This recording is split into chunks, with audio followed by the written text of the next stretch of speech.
কয়টা? 3টা পতাকা আনছে। একটা পৃথিবীর পূর্ব প্রান্ত থেকে টানানো হয়েছে, আর একটা পশ্চিম প্রান্তে টানানো হয়েছে, আর একটা পতাকা আমার নবীজির আনন্দের কারণে ফেরেশতারা জুলুস করে করে কাবা ঘরের ছাদের উপরে টানাইছে। সেদিনকার ফেরেশতারা জুলুস করছে আমার নবীর খুশিতে, যে নবীজি দুনিয়াতে আগমন করতেছে, সেই খুশির কারণে ফেরেশতারা জুলুস করছে, ফেরেশতারা আনন্দিত হয়েছে, কুল কায়নাত সব আনন্দিত হইল। তারপরে আমরা আনন্দিত হইতে পারলাম না, বড় আফসোস। ওই নবী আমরা চিনতে পারলাম না, বড় দুঃখ। নবীকে চেনেন, নবী বুঝেন, যেই নবী সবার থেকে স্পেশাল, আলাদা, ভিন্ন, সবার থেকে ভিন্ন। মা আমেনা বলেন, যেদিনকার আমার সন্তান ভূমিষ্ঠ হইল, ভূমিষ্ঠ হওয়ার পরে আমি চায়া দেখলাম অন্য অন্য সন্তানগুলো জন্ম নিলে ওয়াও ওয়াও করে কান্না করে, নার কাটা লাগে, খাতনা করাইতে হয়, উলঙ্গ অবস্থায় দুনিয়াতে আসে, কিন্তু আমার সন্তানের বেলায় সম্পূর্ণটা আলাদা। সুবহানাল্লাহ বলবেন না? সম্পূর্ণটা আলাদা। মাওয়াহিবুল্লাহ দুনিয়ার ভিতরে স্পষ্ট আসছে, নবীজি খাতনা অবস্থায়, জান্নাতি লেবাস পরা অবস্থায়, নার কাটা অবস্থায় দুনিয়াতে আসছে। সুবহানাল্লাহ। তাহলে ওই নবী কি দুনিয়ার স্বাভাবিক কোন মানুষের সাথে তুলনা করা যায়? শুধু তাই নয়, অন্য অন্য বাচ্চাগুলো আইসা কান্না করে, আর আমার নবী আইসা সেজদা লাগাইয়া হাতের উপরে কপালটা দিয়া আর একটা হাত এইভাবে উপরে উঁচু করে বলেছিল, লা ইলাহা ইল্লাল্লাহ ওয়া ইন্নী মুহাম্মাদুর রাসূলুল্লাহ। এক আল্লাহর সাক্ষ্য দিতেছি, আল্লাহ ছাড়া কোনো মাবুদ নাই, আর আমি হলাম আল্লাহ তাআলার প্রেরিত রাসূল। জোরে কোন সুবহানাল্লাহ। হযরতে আমেনা, সুবহানাল্লাহ কোন, হযরতে আমেনা ডাক দেয়, এ দুনিয়ার মানুষ শোনো, যেদিন আমার সন্তান নূরে মুহাম্মাদি অর্থাৎ আমার সেখান থেকে যখন দুনিয়াতে আসবে, আমি দেখলাম কাবা ঘরটা যেন আমার দিকে আগায় আসতেছে। আরে জোরে বলেন না সুবহানাল্লাহ। আরে আমার নবী যেদিন আগমন করবে, আমেনা বলেন, আমি দেখতেছি চন্দ্র, তারকা, সূর্য সব যেন আমার দিকে আগায় আসতেছে, আমারে আহলান সাহলান জানায়, আমার নবীরে আহলান সাহলান জানায়। আজকে কারা নবীজির আগমনকে বেজার হও? শয়তান 5 জায়গায় খুব কান্না করছে। কয় জায়গায়? 5 সময় শয়তান খুব কান্না করছে। তার মধ্যে একটা জায়গা ছিল রহমাতাল লিল আলামিন নবী যেদিন দুনিয়াতে আগমন করছেন, সেই দিন শয়তান চিৎকার মেরে কান্না করা শুরু করে দিছে, বেজার হইছে। কুল কায়নাত সবাই খুশি হইছে, শয়তান বেজার হইছে। বুঝেন কিছু? বুঝেন? শয়তান বেজার হইছে, কুল কায়নাত খুশি হইছে। রবিউল আউয়াল মাস আসলে অনেকে মিলাদুন নবীকে ফিতনা করার জন্য কয় 12ই রবিউল আউয়াল নবীজি আগমন করছে, এটা নিয়ে ইখতিলাফ আছে, মতানৈক্য আছে। তোমরা 12ই রবিউল আউয়াল কেন ঈদে মিলাদুন নবী বানাও? আমি তার জবাব দিতে চাই, তোমার কথা আমি মেনে নিলাম, 12ই রবিউল আউয়াল নবী আগমন করে নাই, কিন্তু রবিউল আউয়াল মাসে নবী আগমন করছে, এটা তো সব উলামায়ে কিরাম মানে, এটা নিয়ে ইখতিলাফ নাই। 12 তারিখ বাদ দিয়া তোমার যেদিন মন চায় সেদিন তুমি পালন করো, কোনো আপত্তি নাই। কি কথা বলেন না কেন? যেদিন মন চায় সেদিন পালন করো, তা তুমি বেদাতের ফতোয়া দাও কা?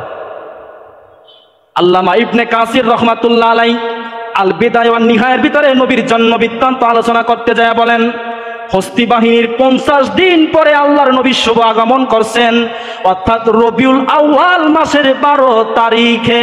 সুবহানাল্লাহ।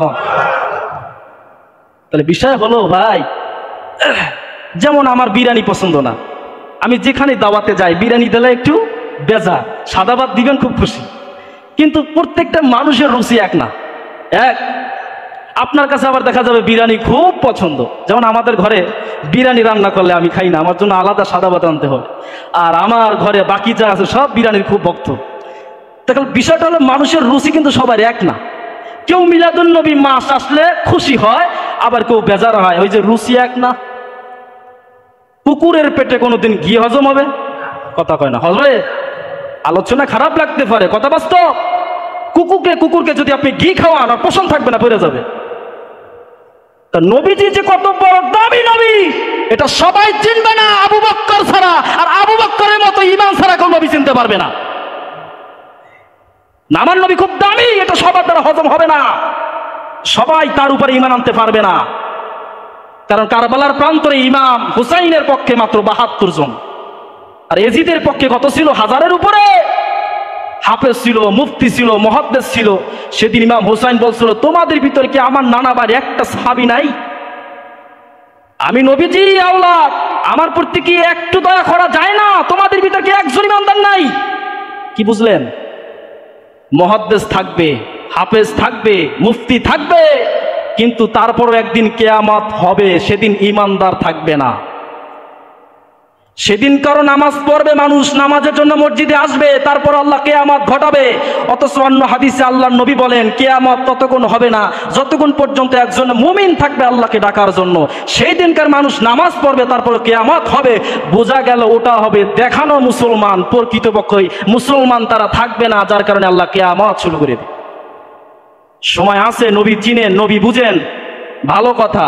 আমরা ঈদে মিলাদুন নবী, নবীর প্রেমিক হইয়া যারা পালন করি, এটা যদি বেদাত হয় তাহলে কিভাবে করলে বেদাত হবে না সেটা আপনারা আমাকে দেখাইয়া দেন। ঈদে মিলাদুন নবীর মাস আসলে আমরা কি করি? কোরআন থেকে তেলাওয়াত করি, নবীর উপরে দুরূদ পড়ি, কোরআন থেকে তেলাওয়াত করি, নবীর জন্ম বৃত্তান্ত নিয়ে আলোচনা করি, নবীর আদর্শ নিয়ে আলোচনা করি। এখানে খারাপের কি আছে? কি বলেন, খারাপের কিছু আছে? তো এখানে এত ফতোয়াবাজি হবে কেন? এটা তো ফরজ না, এটা তো ওয়াজিব না, এটা তো সুন্নাত না, এটা নবীর প্রেমের পরিচয়। আমার এখন যদি আপনি বেদাতের ফতোয়া দেন, বাস্তব যেটা আমি সেটা বলি।